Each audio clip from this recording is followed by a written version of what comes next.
We had to do an outfit change because this one starts off real sad with a funeral. This is book 3, Fable. Yes. You're going to read I will read the description that we were provided of Fable. The third book in the Unfortunate Fairytale series. Oh no, sorry. This third book in the Unfortunate Fairytale series. All that glitters is not gold. When something precious is stolen from 16-year-old Mina Grime, she will do anything in her power to get it back, even if it means traveling to the dangerous Fae Plane and battling one of the strongest fairy tale villains yet. However, nothing can prepare Mina for the dangerous obstacles she will face in the Fae world, or the choices she must make when love and life are on the line. This one jumps ahead to the end of summer, and Mina has decided she's not going to do any quests all summer. The relationship with Brody is really ambiguous because Nan and Brody, at one point, they explicitly say that they're not dating and they're just friends, but then she retcons that and says that they are dating. So for all intents and purposes, Nan and Brody are dating. The book opens with Mina being still up on the roof. It doesn't immediately pick up where the other one left off. She's just up on the roof again. And then she notices that the building's on fire. So she runs downstairs to go get Charlie, and she can't find him anywhere. So she goes, I guess, to go out of the building and then go get help. I don't know why she leaves without him. It's unclear. But she plans to go back for him, but she doesn't. But whenever she's going to pull the fire escape down, she falls, but someone catches her. And then they can't find Charlie or his body. They find shoes. Yeah, like rubber sole of his favorite rain boots that he wears. But Mina did notice something weird like fly off from the building whenever. So, and then it just jumps ahead and it's Charlie's funeral. R.I.P. Charlie, the best character because he doesn't talk. Terry Goodmother has taken over and organized the funeral.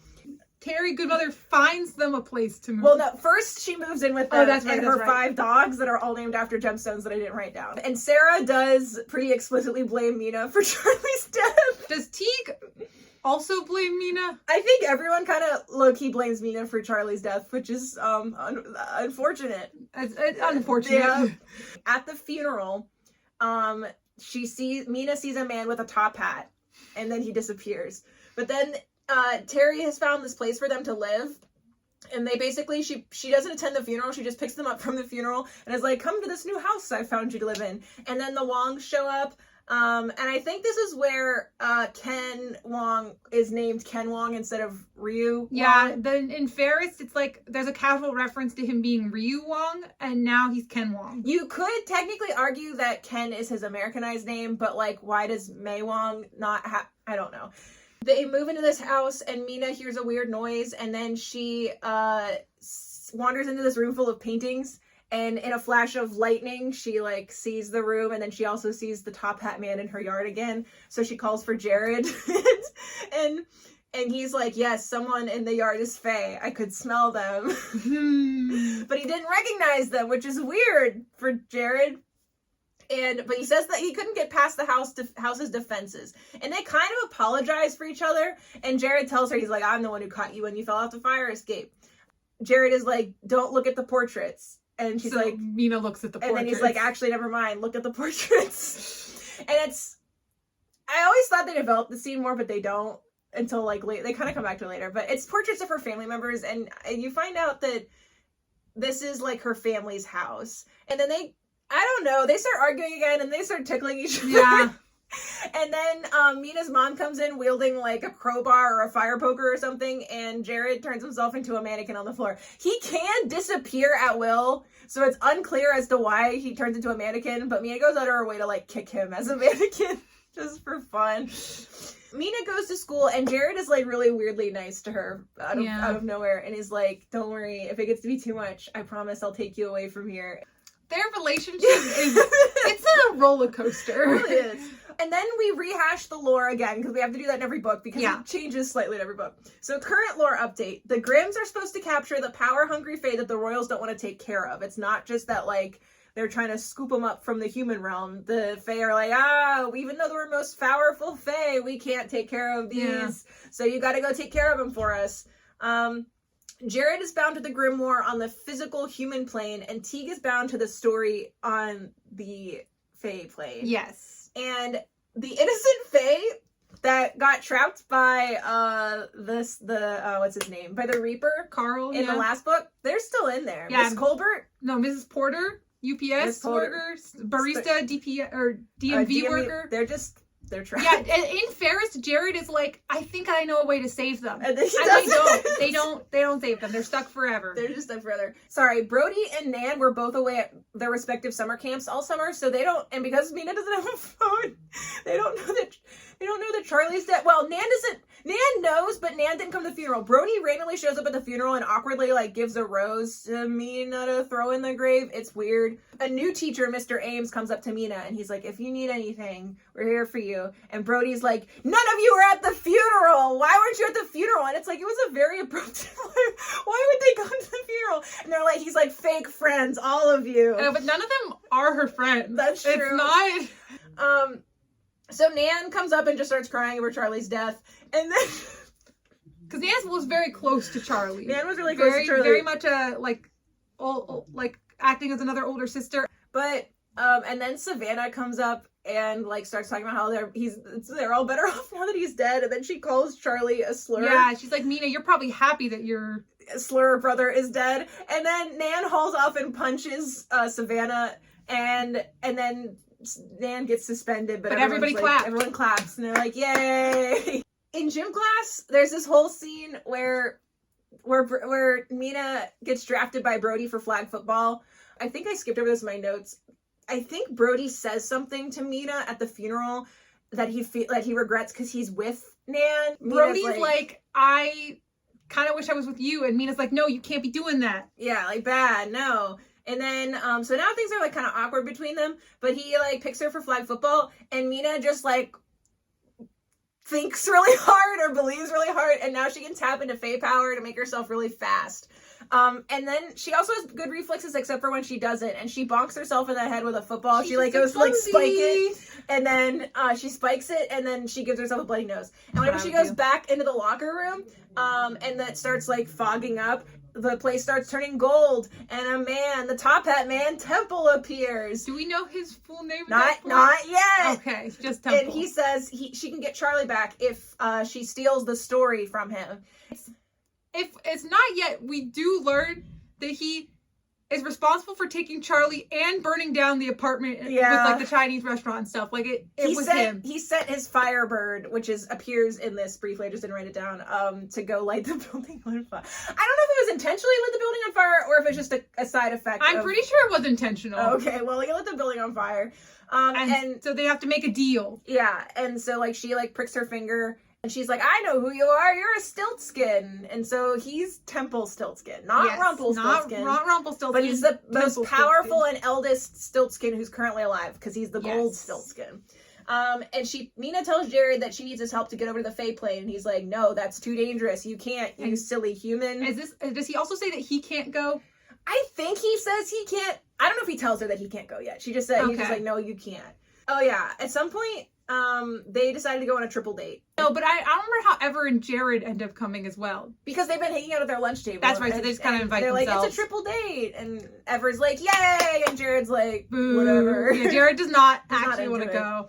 Even though he and Ever canonically did have a thing at some point. Because It's very unclear as to when that happened, though. Yeah. It really doesn't make sense that it ever could have happened. Yeah, but that's part of why Ever's on the human plane. Mina, as she's getting ready to leave, she notes that her mom hasn't been as jumpy over the past few months, and she noticed that her mom is wearing a charm bracelet, and she seems to not remember Charlie. Mina's date is this guy Reed Stone, who doesn't go to their high school, and Brody knows him. Brody knows him and doesn't remember how he knows him. Oh no! And Reed's being nice to her. But then, once they're watching the movie, it's weird. He doesn't know how 3D glasses work. The popcorn starts tasting like pennies. Yes. And then Mina realizes that he's actually turning the popcorn copper.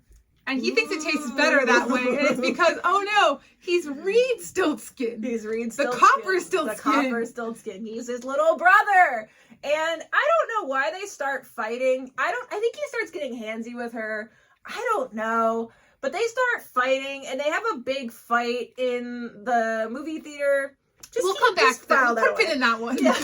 And then she traps him in the grimoire. And then in the car while they're driving back, Brody drives Nan and Mina back home, and Teague starts communicating with Mina through the grimoire. Through the grimoire, he just writes, and she like notes, she's like, why is he kind of flirting with me? Like, it's kind of hot. And then is like, and then gets upset because he makes Nan and Brody like just start making out. Yeah, and then she gets really uncomfortable. So he's driving home with her, and she's like, I don't want to be in the car with him, and he doesn't want to let her out.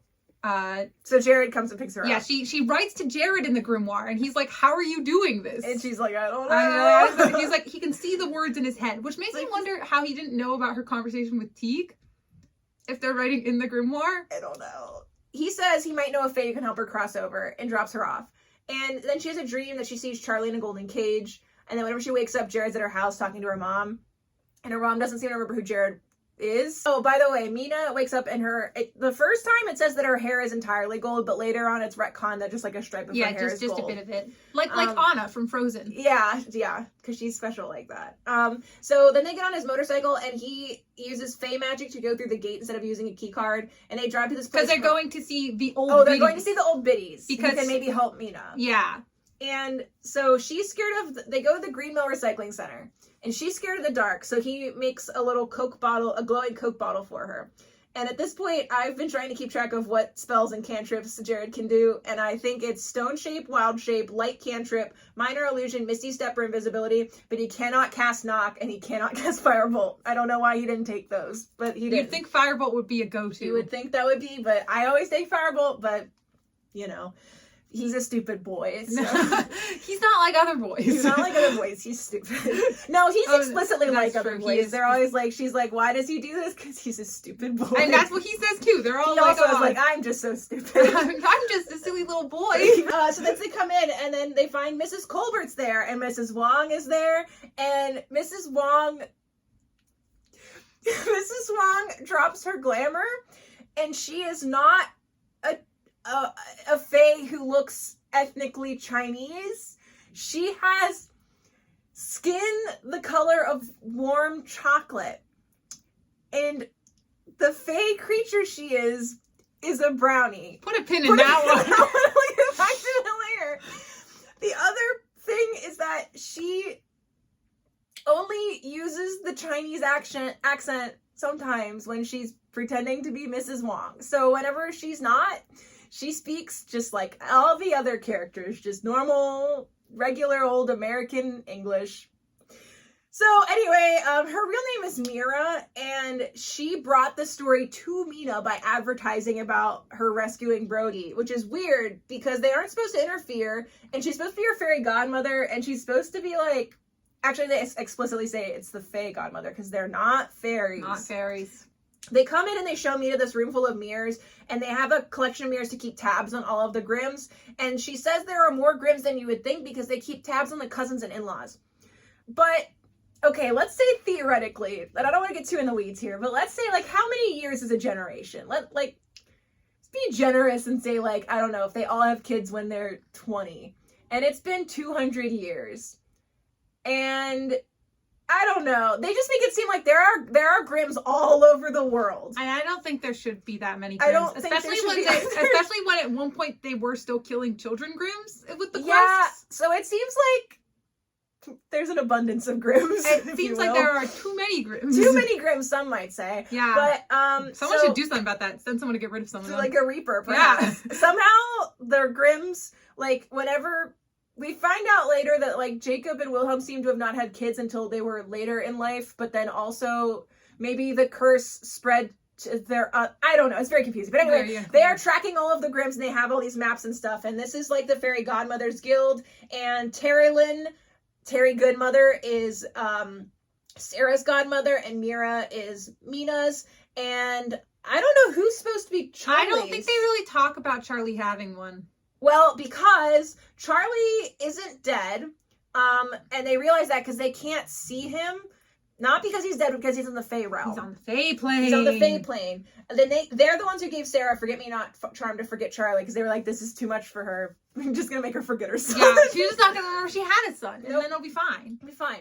And they tell Mina if she doesn't uphold her end of the bargain to the Stiltskin, she'll become a slave to him. And which has happened to other creatures, such as that. Well, Phoenix. We didn't talk about it. He's got a little Firebird Phoenix thing. Yeah, we did talk about that. It seems to it burned down the building and abducted Charlie. Yeah, and so it's a creature that made a deal with him. Yeah. So anyway, they have like this whole like guild. There's a workshop. They have like living quarters in a school and watcher stations. They don't explain what that is. Training stations and a cafeteria for wayward fae. I like the training stations is like we're training up more godmothers, but like surely the Grimms die like and you just recycle them. Like there's apparently like several like established like there. We find out later there's a godmothers guild in San Francisco and there's one in like there's ones in Europe. It seems like there are far too many fae and far too many Grimms, but anyway. Yeah, for how many fae they're like they hate the Grimms. It's like there's a lot that are like really trying to take care of the Grimms. I don't know. And so we meet the Baldander, which is a shapeshifter creature that like likes Mina. He's like kind of just there for comedic effect. He really like serves no purpose except for like one time when he delivers a message. But, yeah. It's cute though. He's very cute. There is a troll encased in the stone wall because like 20 years ago Teague tried to destroy the Fairy Godmothers Guild, and he did destroy some of them, right? He destroyed 3 of the buildings, so he basically has committed war crimes probably. And they were like, well, we can't kill this troll. That would be cruel. So he's just slowly turning into stone in their wall and terrorizing people who walk by. So there's a map that tracks the locations of the Grimms and also their family tree. And they have a portrait like in progress for Mina when she dies. So they're like, and that's where your picture will go. And she's like, when I die? And they're like, Have you seen Coraline? No. There's a scene with these 2 old ladies and they have these dogs and they have a wall of all their like former dogs that they've taxidermied and they sew into these like little angel costumes. And at one point, one of their dogs, they're getting old now. It's gonna be their time, and they're like sewing an outfit for him while he's like sitting in their lap, still alive. And that's what that makes me think of. Yeah, Mina finds that offensive. I understand. I would also find it offensive. So then we get a rehash of the lore again, and we get some slightly contradictory new lore. So in this part, the story traditionally prefers males. Because it's sexist. Because it's sexist and it thinks that males will be a tougher fight for it. We are going to come back to that one. Because later, it seems like perhaps canonically Mina is the first girl to get the curse.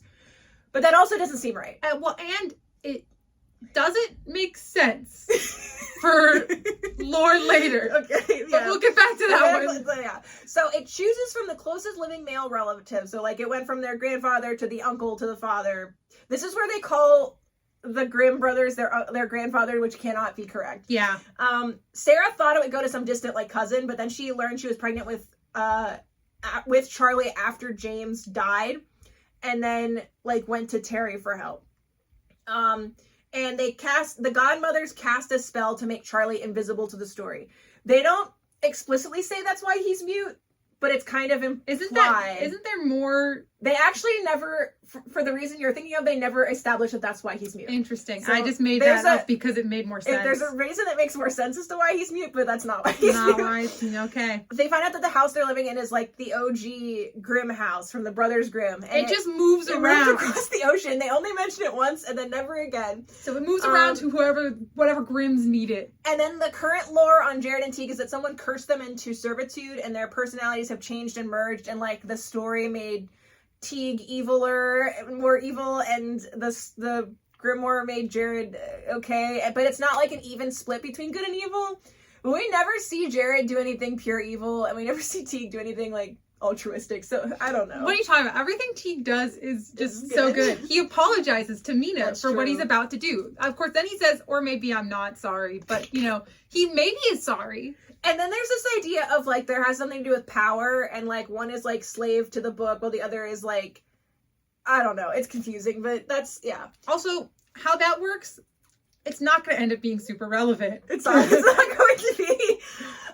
So they like tell Mina that Temple Stiltskin is the oldest son from the original Stiltskin family, so he's a descendant of Rumpelstiltskin. 2 descendants of original families. It's fate. Strong bloodline. Fate. Oh yeah, but keep that in mind, because the strong bloodline I think is going to come back. So, Mina gets this little instinct to not tell the godmothers what she actually promised Temple Stiltskin, which is the story from the Fae Plane. Because she wants them to help her. I don't know how they're supposed to help her get to the Fae Plane if she doesn't tell them why she needs to go to the Fae Plane, but that, whatever. They say, you can't cross over. You just have to kill this man. You gotta kill Temple. They're really big on murder. They are, except for when it comes to the troll that destroy yeah, their they really base. want Mina to murder people, But they don't want to murder They don't want to murder people. And, this is where they establish that Mina's hair isn't gold, it's just a stripe. Then they establish that Mina can connect to the Fae Plane, and that's why she had a dream that she could see Charlie, and he was able to, like, touch her hair and turn it gold. Temple Stiltskin turned her hair gold. And then Jacob and Wilhelm were the only Grimms to successfully go to the Fae Plane of their own free will, and then Mina is the only one to kind of go there since them. And they also just randomly throw in that Fae kidnap children because they're easier to teleport. That's why they don't normally take adults unless they're very powerful.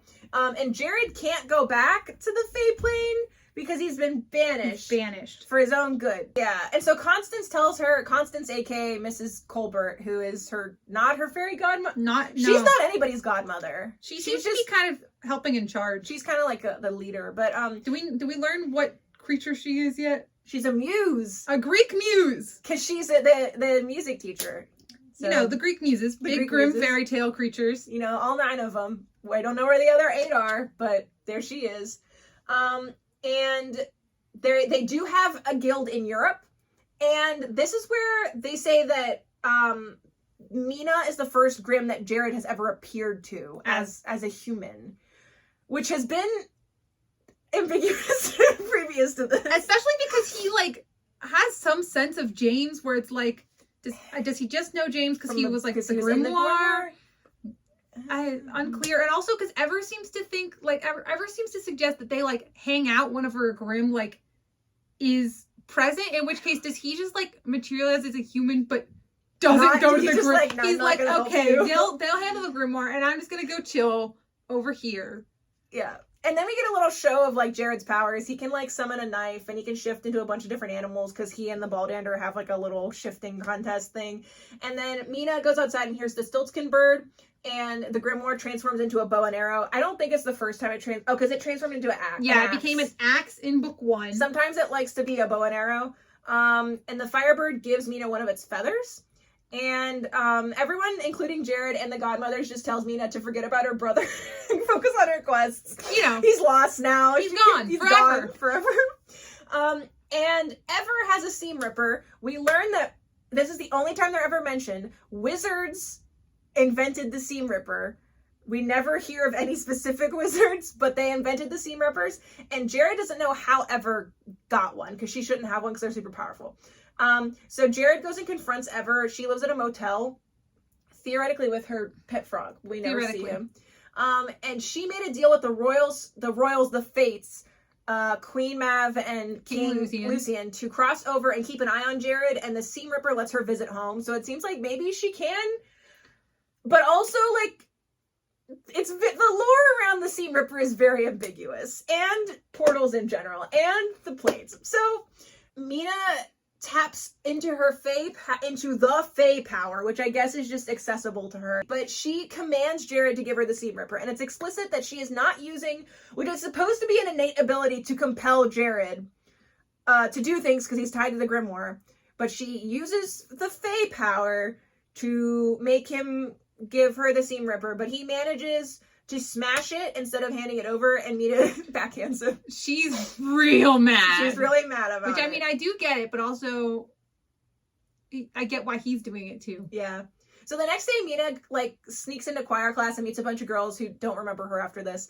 And to see Mrs. Colbert, aka Constance, aka the unassigned godmother. And she gives Mina the really helpful advice to listen to her heart. Tells her that help will come when she needs it. So that's good. And she promises that because Mina's the hero, someone will always help her. So then she goes out in the hall, and Temple Stiltskin is there. And he says, he's come to amend their deal. She can either bring him the grimoire or the story, which they randomly call the Fable, probably only because the story is called Fable. Yeah, because this one's called Fable, so. And Temple gets mad because the only way that characters can express anger is through destruction of property or pushing people. So he just punches through a trophy case and gets his blood all over it. Sad he doesn't slam her against a wall. Well, that would be too sexy. So Mina picks up a piece of broken glass with his blood on it and is like, I'm gonna keep this for later. That's a surprise tool. It'll help us later. Exactly. She summons the Phoenix, who can only talk to her through the voices of her loved ones, but not through things they've previously said. It just likes to use their voices because it thinks it's cute and fun. It says that Mina needs a gatekeeper. This isn't true and never comes up again. No. He says he'll help her because he wants to break free of the Stiltskin's imprisonment, and he says he'll grant Mina's wish and send her to the Fey Plane if she promises to free him. Principal Haim briefly comes back up just to be like, what in the blazes broke my trophy case? So the Phoenix creates a big fire vortex, and Jared appears to stop Mina, but she still jumps through. Yeah, anyway. she's like, bye. So she is in the Fey Plane, and she sees all kinds of cool stuff, and the Grimoire's not with her because they've already established that physical items can't transfer to the Fey Plane, even though the Grimoire originally was from the Fey. Do clothes not count as physical items? Well, they never say she's naked. They actually explicitly say she's not. She is wearing clothes. She probably is wearing very detailed. Oh yeah, that's true. Yeah.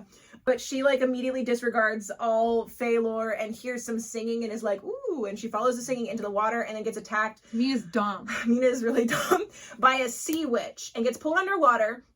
And she pulls out her gold glass shank with Stiltskin's blood on it, and she stabs, immediately goes for the kill shot and stabs this sea witch, and it sinks to the bottom as it turns into gold. But she also still needs rescued. And she gets rescued by a boy named Nyx the Nixie. Nyx is my boy. He's a good boy. He's very good. He tells Mina that the thing that attacked her was seduced by our own blood. He also says that water witches, sea witches, nixies are all the same thing, and they're cursed by their own desires. So I'm assuming that's what's supposed to mean by seduced by our own blood? I guess. So, whenever they hit puberty, they can either start eating people, or they can lose their water powers. Yeah. And that sea witch was actually his ex-girlfriend, and they promised they were going to lose their powers together, but then she was too sad she couldn't talk to the water creatures, so she became consumed by her own desires. And he's real sad about it because they were only two of the last Nixies that were left. There's just a secret one. So Stevie Nicks figures out that Mina's a Grimm, and he's just like, goodbye. He's like, no. He brings her into a little cave where she's safe, and he's like, and he's like, goodbye, and he leaves her. And then Mina is does a little DIY arts and crafts section and makes a light and a weapon. Hold up that Shroom video. She's like, and then she leaves a little trail for herself of glowing stones, and she keeps swimming from air pocket to air pocket. Crucial note, Mina cannot breathe underwater. There are a lot of times that would be a really great time for Mina to get some magic powers and breathe underwater, but she can't. Put a pin in that one. Put a pin in that one for later. She meets another sea witch, and Nick saves her again. It's basically the same scene twice, except for this time instead of ex-girlfriend, he's like, that was my mom. I think they kill her too. They're just on a murder spree. Yeah.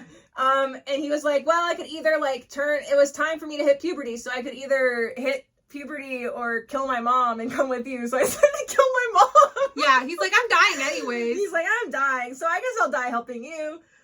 So he takes Mina to the castle, and they summon some Kelpies to get there faster because his mom is tracking them. So they have to be okay, so didn't kill the mom yet. Didn't kill his mom. I don't know what he did to his mom, but she's not dead yet. And the palace can only be seen at sunset and sunrise, and there's trolls guarding it. So they aren't sure how to do it, but one of the ways that Nyx saved Mina is that he gave her mouth-to-mouth, and he filters oxygen in from the water and then breathes it into her mouth. And so he's like, we can swim in. And we can just kiss the whole time. I don't know how he's gonna see. And Mina's like, no, thank you. I'll just almost suffocate, and I'll tell you when I need a little smooch. So they do that. They're just kissing.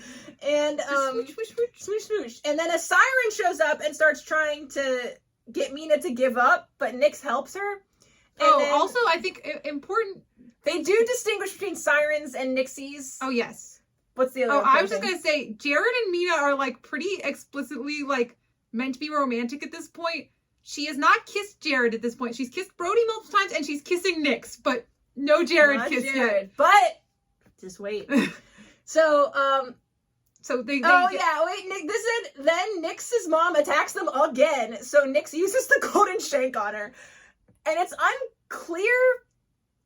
A lot of things are unclear. Is there one golden statue of a water creature in the bottom of the lake? Are there two? Well, they'd be in separate locations, so. Yeah, I don't know. But anyway, Mina swims up to the palace through a bathing pool and hides behind a fern. Yes, this fern, and it's like it's like petting her and stuff. Where she's like, no, you have to help me hide, and so it helps her hide.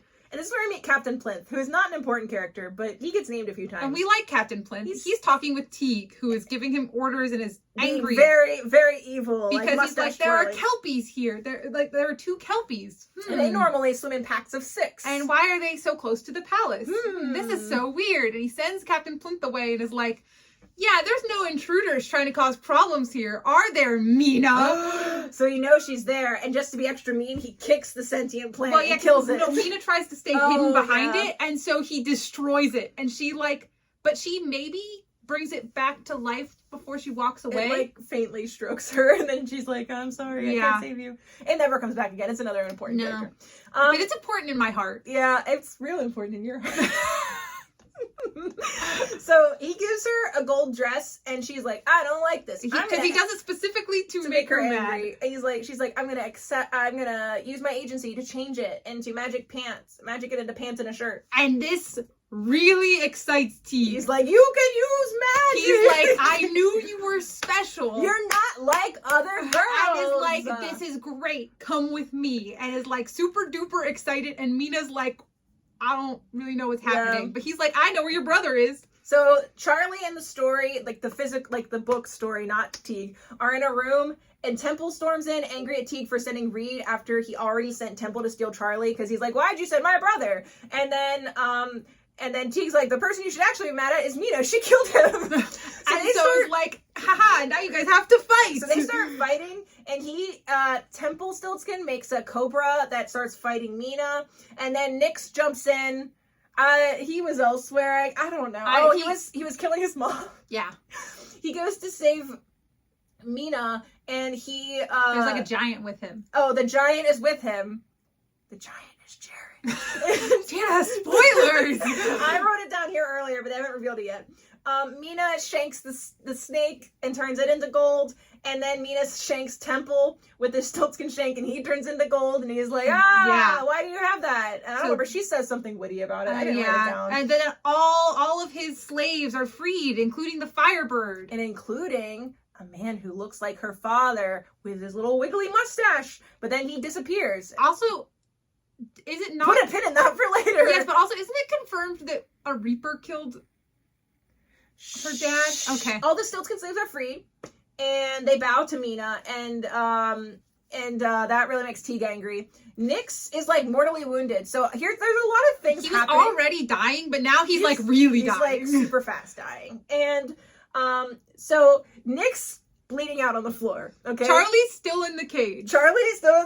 Jared, not a giant anymore. Yeah. And he comes over and he thinks this is a really good time to confess his feelings to Mina. And kiss. They kiss for and the he's first time. About to say I love you, and then he's like, and Mina feels something sharp and hot in her stomach. It's because Teague just stabbed a dagger through from behind. Yeah, so we've put a lot of thought into this. So Mina and Jared are having a heart-to-heart talk here. Nyx is on the floor dying over here, and Charlie's in a cage over here. And these two are just that one couple at high school that just they're in a world of their own, and they're like, and they break apart for a minute. And in the meantime, Teague has like a little goblin has popped up behind him, grabs him around the neck, stabs him in the back, and then wiggles the dagger Jared around. Moans when and this he happens. moans when the little dagger's wiggling around inside him, which is just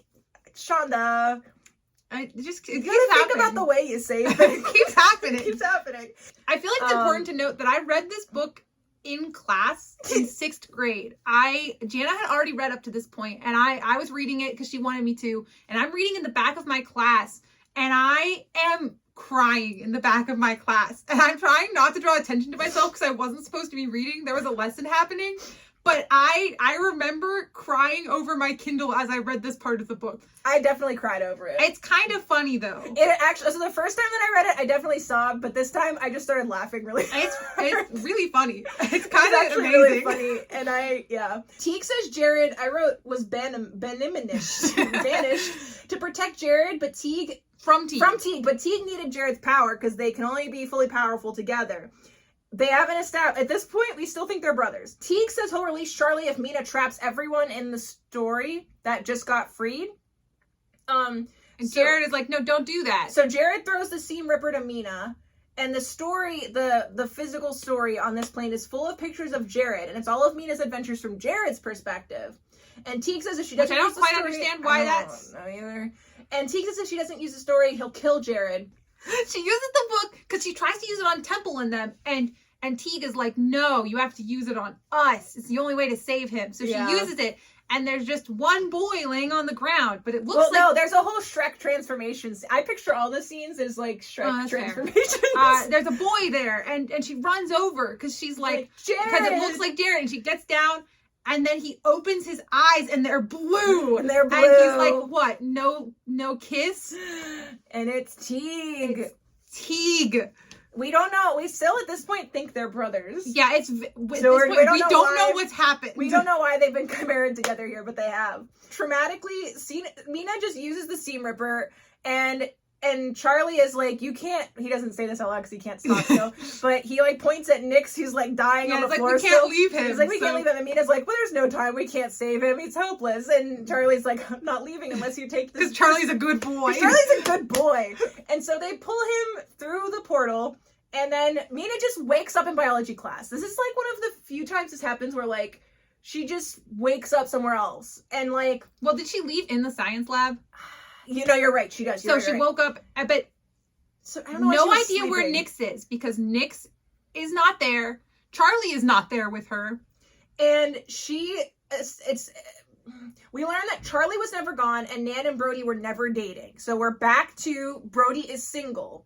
Presumably the charm is now gone, so Sarah remembers she has a son. It'd be really funny if he showed up and like everything else reverted, but she's still wearing this charm.